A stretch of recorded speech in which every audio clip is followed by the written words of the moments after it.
The United States is preparing for a war with North Korea that it hopes never to have to fight, says Senator Tammy Duckworth.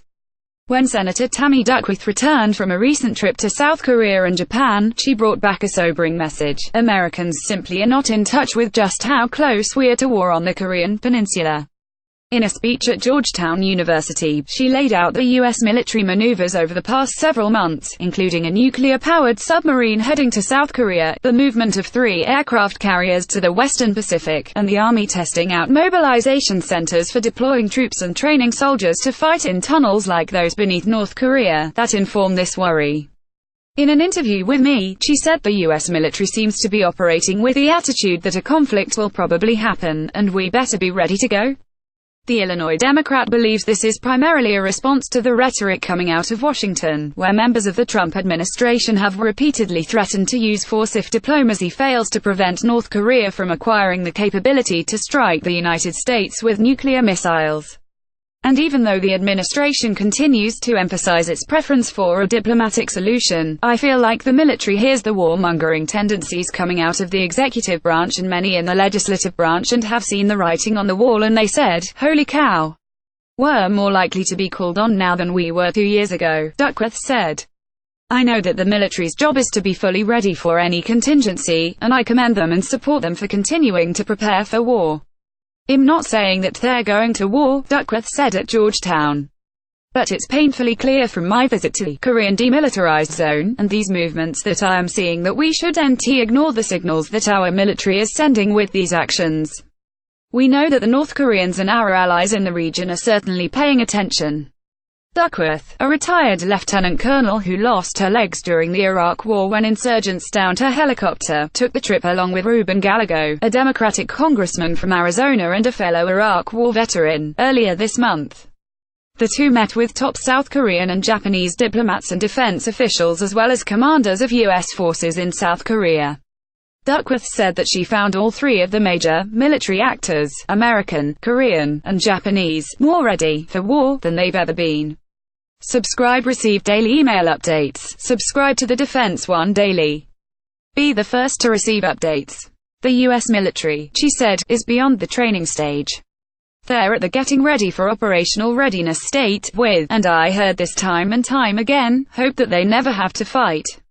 The drums of war are not booming. There have been no major U.S. military movements or public messaging campaigns by the Trump administration or new advisories to American civilians or companies, for instance. And Duckworth thinks there are ways the country should be more prepared, in particular that Congress should create a dedicated stream of funding for U.S. forces to rehearse and carry out evacuations of non-combatants in the event of a conflict. So far there have been no evacuations of American non-combatants from South Korea, which would be a glaring sign of imminent conflict. But, as Duckworth sees it, the drumbeats are growing louder, even as the administration has stayed comparatively silent about what war would look like and whether the benefits would warrant the costs. Duckworth and Gallego have requested a more detailed accounting from the White House and the Pentagon, respectively, and warned of the costs of even limited preventive military action. In response to Gallego, the Pentagon admitted that fully securing North Korea's nuclear weapons would require a U.S. ground invasion. And Duckworth said that disabling North Korean artillery batteries, which are capable of devastating the South Korean capital of Seoul, would probably require a massive influx of U.S. ground troops as well. Kim Jong-un, she added, will be tempted to use his chemical or biological weapons if he fears he's about to lose power. We can't control escalation, Duckworth said. She noted that the South Korean and Japanese officials she met with wanted the Trump administration to give its international sanctions campaign against North Korea more time to work before resorting to other measures. We have some great plans should, as we say, the balloon go up in Korea, Gallego, a former Marine, told me. I know what happens with plans when the first bullet goes flying. What I fear is that someone like Donald Trump will look at these great plans, look at our great military, which it is, look at the great capability, which we have, and not understand that these are not superhumans, that if we do something wrong, we will potentially kill hundreds of thousands of people, including some of our own troops, and potentially disrupt a good portion of the world's economy for years to come. And that's considering only the early stages of battle and assuming the conflict doesn't go nuclear. You're basing policy and military action on hopes instead of on reality and sound reasoning, Gallego said.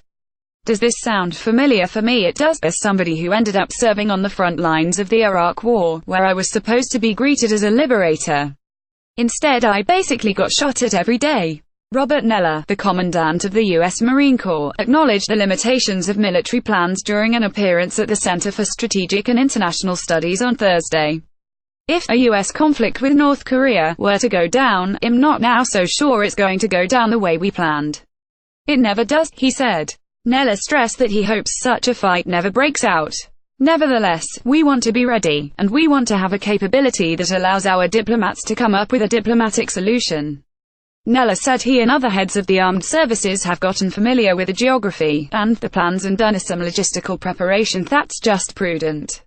He added that U.S. Forces Korea and U.S. Pacific Command are busy training, conducting exercises, and exploring force deployment options to convey to the other side that you really don't want to do this. Meanwhile, the other side is making its own preparations.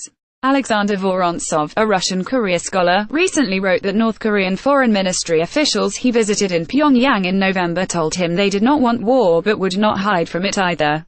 They feared that the U.S. was already trying to shape the battlefield for a military operation against the North. And, Vorontsov continued, the North Korean government is not bluffing when it says that only one question remains: when will war break out? Oh, your counterparts emphasize that our soldiers have long been sleeping without removing their boots. In such circumstances, Gallagher worries that we could trip ourselves into a war no one wants, if, for example, the North assumes one of our moves is a strike and they decide to do a preemptive strike. Neller might respond that one of the points of U.S. military preparations is to prevent war by deterring the adversary. And perhaps, war will indeed be averted. Then again, perhaps not. As the World War I historian Margaret Macmillan told me not long ago, once you get into a countdown situation, once people begin to think of war as likely, then it becomes that much more likely, whether as a result of deliberate decisions, tragic miscalculation, or mere mistake.